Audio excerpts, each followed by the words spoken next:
जय श्री कृष्णा। भक्तजन हो, आप सभी का इस चैनल पर स्वागत है। आज हम भगवद गीता के 11वें अध्याय विश्वरूप दर्शन योग के बारे में बात करने वाले हैं। विश्वरूप दर्शन योग की शुरुआत में अर्जुन ने कहा, मुझ पर अनुग्रह करने के लिए आपने जो परम गोपनीय अध्यात्म विषयक वचन अर्थात उपदेश कहा, उससे मेरा यह अज्ञान नष्ट हो गया है। क्योंकि हे कमल नेत्र, मैंने आपसे भूतों की उत्पत्ति और प्रलय विस्तार पूर्वक सुने हैं तथा आपकी अविनाशी महिमा भी सुनी है। हे परमेश्वर, आप अपने को जैसा कहते हैं यह ठीक ऐसा ही है, परंतु हे पुरुषोत्तम, आपके ज्ञान, ऐश्वर्य, शक्ति, बल, वीर्य और तेज से युक्त ऐश्वर्य रूप को मैं प्रत्यक्ष देखना चाहता हूँ। हे प्रभु, यदि मेरे द्वारा आपका वह रूप देखा जाना शक्य है, ऐसा आप मानते हैं, तो हे योगेश्वर, उस अविनाशी स्वरूप का मुझे दर्शन कराइए। श्री भगवान बोले, हे पार्थ, अब तू मेरे सैकड़ों हजारों नाना प्रकार के और नाना वर्ण तथा नाना आकृति वाले अलौकिक रूपों को देख। हे भरतवंशी अर्जुन, तू मुझ में आदित्यों को अर्थात आदित्य के 12 पुत्रों को, 8 वसुओं को, 11 रुद्रों को, दोनों अश्विनी कुमारों को और 49 मरुदगणों को देख तथा और भी बहुत से पहले न देखे हुए आश्चर्यमय रूपों को देख। हे अर्जुन, अब इस मेरे शरीर में एक जगह स्थिर चराचर सहित संपूर्ण जगत को देख तथा और भी जो कुछ देखना चाहता है वो भी देख, परंतु मुझको तो इन अपने प्राकृत नेत्रों द्वारा देखने में निसंदेह समर्थ नहीं है। इसी से मैं तुझे दिव्य अर्थात अलौकिक चक्षु देता हूँ। इससे तू मेरी ईश्वरीय योग शक्ति को देख। संजय बोले, हे राजन, महायोगेश्वर और सब पापों के नाश करने वाले भगवान ने इस प्रकार कहकर उसके पश्चात अर्जुन को परम ऐश्वर्य युक्त दिव्य स्वरूप दिखलाया। अनेक मुख और नेत्रों से युक्त, अनेक अद्भुत दर्शनों वाले, बहुत से दिव्य भूषणों से युक्त और बहुत से दिव्य शस्त्रों को धारण किए हुए और दिव्य गंध का सारे शरीर में लेप किए हुए, सब प्रकार के आश्चर्यों से युक्त, सीमा रहित और सब और मुक्त किए हुए विराट स्वरूप परमेश्वर को अर्जुन ने देखा। आकाश में हजारों सूर्यों के एक साथ उदय होने से उत्पन्न जो प्रकाश हो, वह भी उस विश्वरूप परमात्मा के प्रकाश के सदृश कदाचित ही हो। पांडुपुत्र अर्जुन ने उस समय अनेक प्रकार से विभक्त अर्थात पृथक पृथक संपूर्ण जगत को देवों के देव श्री कृष्ण भगवान के उस शरीर में एक जगह स्थित देखा। उसके अनंतर आश्चर्य से चकित और पुलकित शरीर अर्जुन प्रकाशमय विश्वरूप परमात्मा को श्रद्धा भक्ति सहित स्थिर से प्रणाम करके हाथ जोड़कर बोले।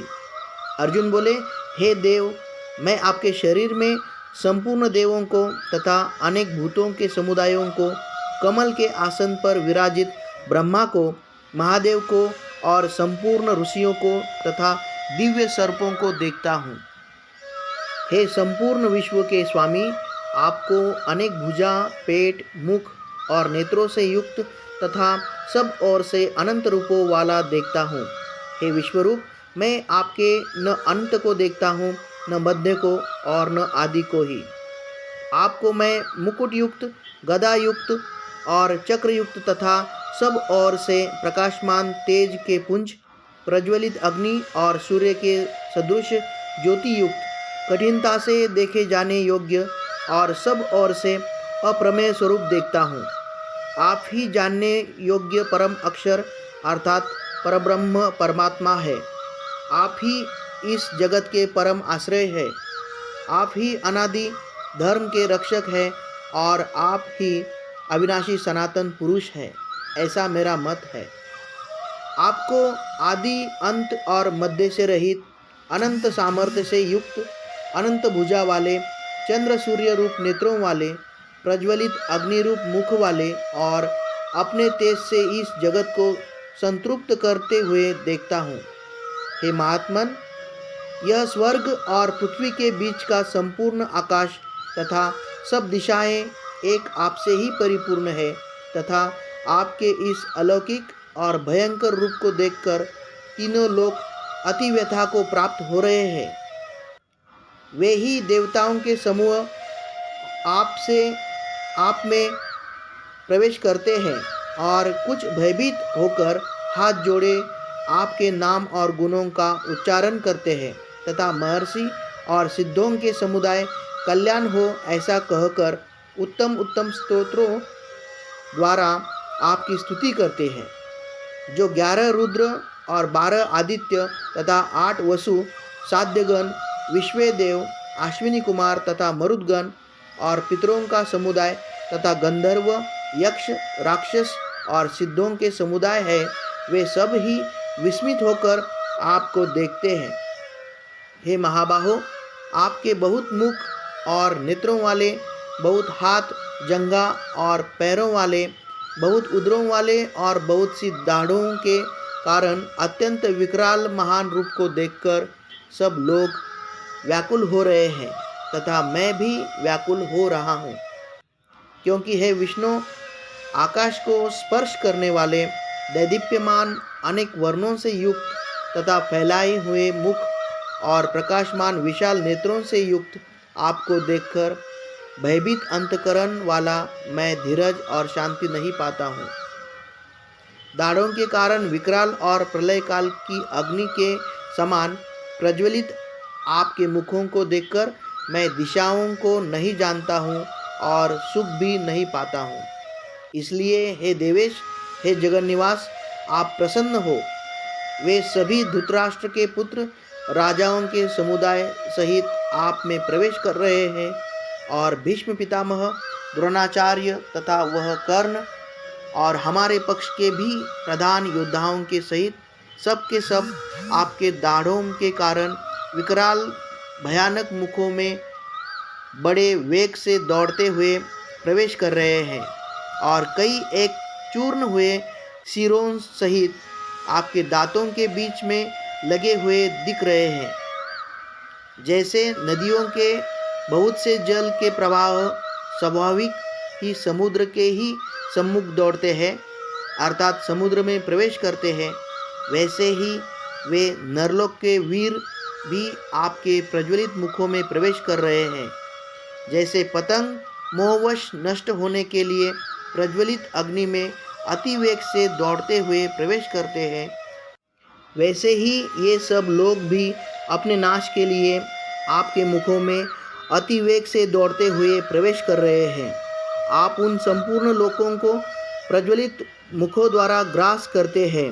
हे विष्णु, आपका उग्र स्वर प्रकाश संपूर्ण जगत को तेज द्वारा परिपूर्ण करके तपा रहा है। मुझे बतलाइए कि आप उग्र रूप वाले कौन हैं? हे देवों में श्रेष्ठ, आपको नमस्कार है। आप प्रसन्न हुए।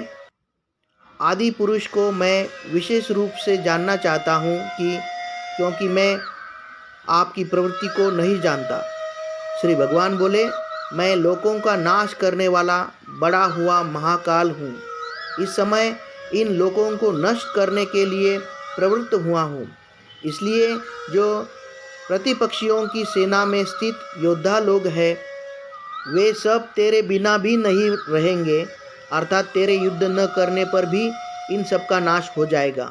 अतएव तू उठ, यश प्राप्त कर और शत्रुओं को जीतकर धन धान्य से संपन्न राज्य को भोग। ये सब शूरवीर पहले से ही मेरे ही द्वारा मारे हुए हैं। हे सव्यसाची, तू तो केवल निमित्त मात्र बन जा।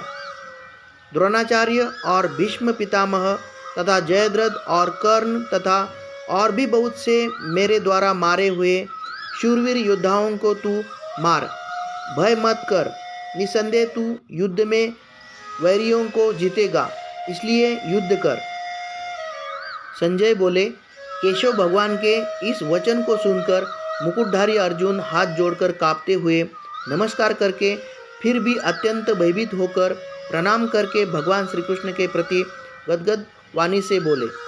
अर्जुन बोले, हे अंतर्यामी, यह योग्य ही है कि आपके नाम, गुण और प्रभाव के कीर्तन से जगत अति हर्षित हो रहा है और अनुराग को भी प्राप्त हो रहा है तथा भयभीत राक्षस लोग दिशाओं में भाग रहे हैं और सब सिद्धगणों के समुदाय नमस्कार कर रहे हैं। हे महात्मन, ब्रह्मा के भी आदिकर्ता और सबसे बड़े आपके लिए वे कैसे नमस्कार न करें, क्योंकि हे अनंत, हे देवेश, हे जगन्निवास, जो सत, असत और उनसे परे अक्षर अर्थात सच्चिदानंद घन ब्रह्म है, वह आप ही है। आप आदिदेव और सनातन पुरुष है। आप इन जगत के परम आश्रय और जानने वाले तथा जानने योग्य और परम धाम है। हे अनंत रूप, आपसे यह सब जगत व्याप्त अर्थात परिपूर्ण है। आप वायु, यमराज, अग्नि, वरुण, चंद्रमा, प्रजा के स्वामी, ब्रह्मा और ब्रह्मा के भी पिता हैं। आपके लिए हजारों बार नमस्कार नमस्कार हो। आपके लिए फिर भी बार बार नमस्कार नमस्कार। हे अनंत सामर्थ्य वाले, आपके लिए आगे से और पीछे से भी नमस्कार। हे सर्वोत्तम, आपके लिए सब ओर से ही नमस्कार हो, क्योंकि अनंत पराक्रमशाली आप समस्त संसार को व्याप्त किए हुए हैं। इससे आप ही सर्वरूप हैं। आपके इस प्रभाव को न जानते हुए आप मेरे सखा है ऐसा मानकर प्रेम से अथवा प्रमाद से भी मैंने हे कृष्ण, हे यादव, हे सखे, इस प्रकार से जो कुछ बिना सोचे समझे कहा है। और हे अच्युत, आप जो मेरे द्वारा विनोद के लिए विहार, शय्या, आसन और भोजनादि में अकेले अथवा उन सखाओं के सामने भी अपमानित किए गए हैं, वह सब अपराध अप्रमेय स्वरूप अर्थात अचिंत्य प्रभाव वाले आपसे मैं क्षमा चाहता हूँ। आप इस चराचर जगत के पिता और सबसे बड़े गुरु एवं अति पूजनीय है। हे अनुपम प्रभाव वाले, तीनों लोकों में आपके समान भी दूसरा कोई नहीं है, फिर अधिक तो कैसे हो सकता है। अतएव हे प्रभो, मैं शरीर को भली भांति चरणों में निवेदित कर प्रणाम करके स्तुति करने योग्य आप ईश्वर को प्रसन्न होने के लिए प्रार्थना करता हूँ। हे देव, पिता जैसे पुत्र के, सखा जैसे सखा के और पति जैसे प्रियतमा पत्नी के अपराध सहन करते हैं, वैसे ही आप भी मेरे अपराध को सहन करने योग्य हैं। मैं पहले न देखे हुए आपके इस आश्चर्यमय रूप को देखकर हर्षित हो रहा हूँ और मेरा मन भय से अति व्याकुल भी हो रहा है। इसलिए आप उस अपने चतुर्भुज विष्णु रूप को ही मुझे दिखलाइए। हे देवेश, हे जगन्निवास, प्रसन्न होइए। मैं वैसे ही आपको मुकुट धारण किए हुए तथा गदा और चक्र हाथ में लिए हुए देखना चाहता हूँ। इसलिए हे विश्वस्वरूप, हे सहस्रबाहो, आप उसी चतुर्भुज रूप से प्रकट होइए। उसके बाद श्री भगवान बोले, हे अर्जुन, अनुग्रह पूर्वक मैंने अपनी योग शक्ति के प्रभाव से यह मेरे परम तेजोमय, सबका आदि और सीमा रहित विराट रूप तुझको दिखाया है, जिसे तेरे अतिरिक्त दूसरे किसी ने पहले नहीं देखा था। हे अर्जुन, मनुष्य लोक में इस प्रकार विश्वरूप वाला मैं न वेद और यज्ञ के अध्ययन से, न दान से, न क्रियाओं से और न उग्र तपों से ही तेरे अतिरिक्त दूसरे द्वारा देखा जा सकता हूँ। मेरे इस प्रकार के इस विकराल रूप को देखकर तुझको व्याकुलता नहीं होनी चाहिए और मूढ़ भाव भी नहीं होना चाहिए। तू भयरहित और प्रीतियुक्त मन वाला होकर उसी मेरे इस शंख चक्र गदा पद्मयुक्त चतुर्भुज रूप को फिर देख। संजय बोले, वासुदेव भगवान ने अर्जुन के प्रति इस प्रकार कहकर फिर वैसे ही अपने चतुर्भुज रूप को दिखाया और फिर महात्मा श्री कृष्ण ने सौम्य मूर्ति होकर इस भयभीत अर्जुन को धीरज दिया। अर्जुन बोले, हे जनार्दन, आपके इस अति शांत मनुष्य रूप को देखकर अब मैं स्थिर चित्त हो गया हूँ और अपनी स्वाभाविक स्थिति को प्राप्त हो गया हूँ। श्री भगवान बोले, मेरा जो चतुर्भुज रूप तुमने देखा है वह सुदूरदर्श है, अर्थात इसके दर्शन बड़े ही दुर्लभ है। देवता भी सदा इस रूप के दर्शन की आकांक्षा करते रहते हैं। जिस प्रकार तुमने मुझको देखा है, इस प्रकार चतुर्भुज रूप वाला मैं न वेदों से, न तप से, न दान से और न यज्ञ से ही देखा जा सकता हूँ। परंतु हे परंतप अर्जुन, अनन्य भक्ति के द्वारा इस प्रकार चतुर्भुज रूप वाला मैं प्रत्यक्ष देखने के लिए, तत्व से जानने के लिए तथा प्रवेश करने के लिए, अर्थात एक ही भाव से प्राप्त होने के लिए भी शक्य हूँ। हे अर्जुन, जो पुरुष केवल मेरे ही लिए संपूर्ण कर्तव्य कर्मों को करने वाला है, मेरे परायण है, मेरा भक्त है, आसक्ति रहित है और संपूर्ण भूत प्राणियों में वैर भाव से रहित है, वह अनन्य भक्ति युक्त पुरुष मुझको ही प्राप्त होता है। तो इस तरह से हमने भगवद गीता के 11वें अध्याय विश्वरूप दर्शन योग के बारे में संज्ञान लिया है। जय श्री कृष्ण।